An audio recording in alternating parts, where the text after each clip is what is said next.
আসসালামু আলাইকুম। তো এই তো অনেকদিন পরে হচ্ছে একটা ভিডিও নিলাম আর কি। আসলে ইদানিং কেমন জানি মনটা চায় না যে কোনো ভিডিও এডিট করি, আপলোড করি। তারপরও মনের অজান্তে করলাম আর কি। তো এই তো অনেকদিন পরে হচ্ছে ঈদ তো শেষ হয়ে গেল, অনেক দিন হলো।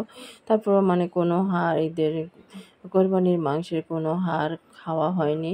তো ঈদে যা মাংস রান্না করা হলো তাই খাওয়া হলো। তো এখন হচ্ছে আজ গরুর মাংসের হাড় রান্না করা হবে। তো এই তো অনলাইন থেকে আম আনলো আর কি। আসলে আমরা এলাকা থেকে যে আমগুলো কিনে খাই সেগুলোই সবচেয়ে ভালো এবং বেটার। এই আমগুলো হচ্ছে ওরা অনেক কাঁচা যেহেতু অনেক দূর থেকে আসে, ৩-৪ দিন লেগে আসে। তো ওরা হচ্ছে আমগুলো হচ্ছে কাঁচাই হচ্ছে ক্যারেটে ভরে। তো সেজন্য আমগুলো পাকেতেও নাই, আরও হচ্ছে ভিতরটা কেমন নষ্ট হয়ে থাকে।